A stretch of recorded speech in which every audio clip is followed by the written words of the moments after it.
Welcome to House of Whimsical Terror. I'm Esther. I'm Mary. And we're talking to you from Tucson, Arizona.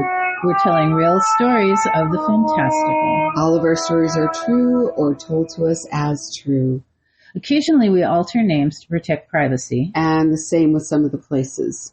Today's story is The Visit. The Visit. And we have our dear friend Olivia with us today. Yes, we do. She has some amazing stories and is a brilliant storyteller. And this story is both fantastical, scary, and very, very heartwarming. Which is an amazing combo. It is. And so with no other introduction, I'd love to pass it over to you, Olivia. Thank you, Esther. Thank you, Mary. I'm so happy and excited to be here. We're excited. We're lucky to have you. Oh, you're so sweet. Okay, so I'm going to just dive right in. Yeah. I was working and living on native land up north with my partner. And this story takes place in 1 minute. Interesting. Yes. I used to work out early in the mornings from 5:30, to 6:30. My friend Kelly invited me to prepare for a ceremony, and she's like, "Because you're going to need to do this to really get in shape." And I thought, okay, I'm committed. And so she would pick me up at 5:30. I would wake up at 5. That's what time I set the alarm for. And she would pick me up and we would go to a place where we would walk for 3 miles. Well, this morning it happened to be raining really, really hard. And so, you know, when you wake up from sleep, you hear noise. And I thought, oh, is it raining? And I thought my alarm is going to go off. And all this happened. It was just kind of random. But at 4:59, I heard bang, bang, bang, bang, bang on my window. And I thought, I was scared, but I'm not fully awake. And then I thought, I'll just ignore it. It'll go away. So I laid back down and I tried to go to sleep for the minute I had left. And then I heard again, bang, bang, bang, bang, bang on the opposite wall. Then I sat bolt right up in bed. I felt really scared. And I immediately got out of bed. I tripped and I went to the window and I pulled the curtain back and I opened up the blinds and I looked and I saw clearly it's raining really hard, but there was no one there. So then I said, okay, just go back to bed. Well, as I was walking back, I heard on this first window, bang, bang, bang, bang, bang. And I immediately ran to the door, tripped again, and then I pulled the curtain back. No one was there. Nothing. I thought, okay, this is completely bizarre. I said, just go back to bed. I remember sitting on the edge of my bed. I was sitting on the edge of my bed, and I was like, okay, just breathe, calm down. It's okay. And then I heard bang, bang, bang on the front door. I walked out of the door. I actually ran out of my bedroom to the front door, swung open the wooden door immediately and looked. There was no one there. Pushed open the screen door as it's raining into my face. And I look around. I look right. I look left. I look all around in the street. No one there. Exactly. I thought, okay, I'm going to go back to my room and I'm just going to breathe. And then the phone rang. It was like 5 o'clock. No, it wasn't yet 5 o'clock because all of this took place really quickly. It was Kelly. I'll get confused. Thank you. It was Kelly. It was Mary sitting next to me. Exactly right. It was my friend, and she called and she said, "Hey, it's raining really hard. Let's not walk today." I said, "Okay, I'm on board with that." So hung up, and the phone rang almost immediately. But this time it was my grandmother, and she said, "Hello, honey. I just woke up from the loveliest dream. I dreamed I came to visit you. And I said, oh, wow, Granny, that's really nice. And she said, yes, I was knocking on your window. Oh, my God. I didn't say anything. I was silent. And then I said, really? And she said, yes, but you wouldn't come to the window. So I went to another window and I knocked really hard. I was like, you did? And she said, yes. And she said, and you wouldn't come to that window either. So I went to your front door and I knocked really hard. And I said, oh my goodness, Granny. And she said, and then I woke up. Wow. I knew at that moment that my grandmother had come to visit me. Yes. Yes. And I just sat there and I continued to breathe. And she said, I'm calling because I want you to know that I'm dying. And, excuse me. But I want you to know that I love you. And you're so important to me. And so I just listened to her talk for a moment. And then I thanked her for calling me. And I said, okay, well, we're coming.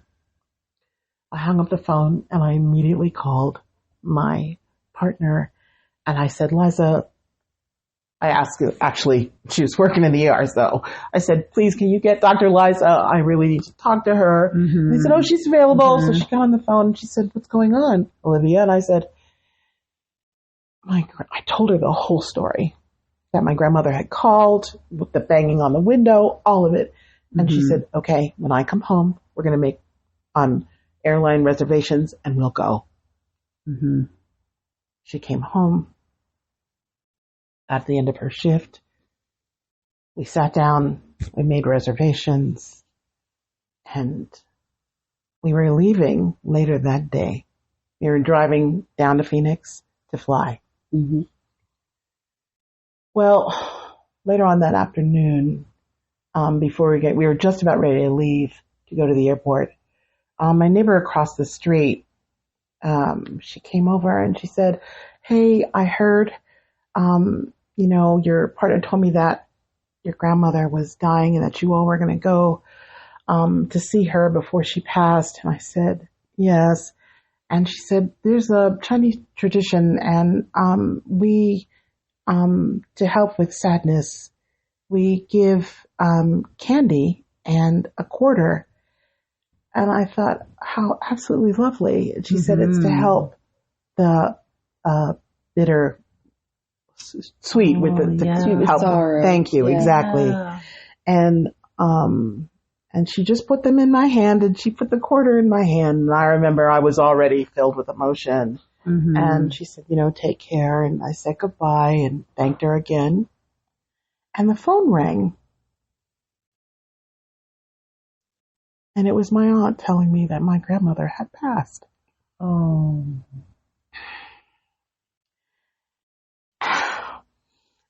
And I fell to the floor. And I remember crying so hard. And I remembered I was holding my hand so tight. I was like, what am I? And I saw the quarter and the candy. And I took one of the candies and I opened it up. And I put it in my mouth. And I breathed. And that was what helped me get, process and sit with the sorrow while I sucked on that candy. Beautiful. And I was so grateful in that moment that happened. Yeah. That's beautiful. When we got down to Phoenix, I was sitting and waiting, and my partner said, I'm just going to go check out a couple of the shops. I said, okay. And it was the day before my birthday. So my grandmother passed the day before my birthday.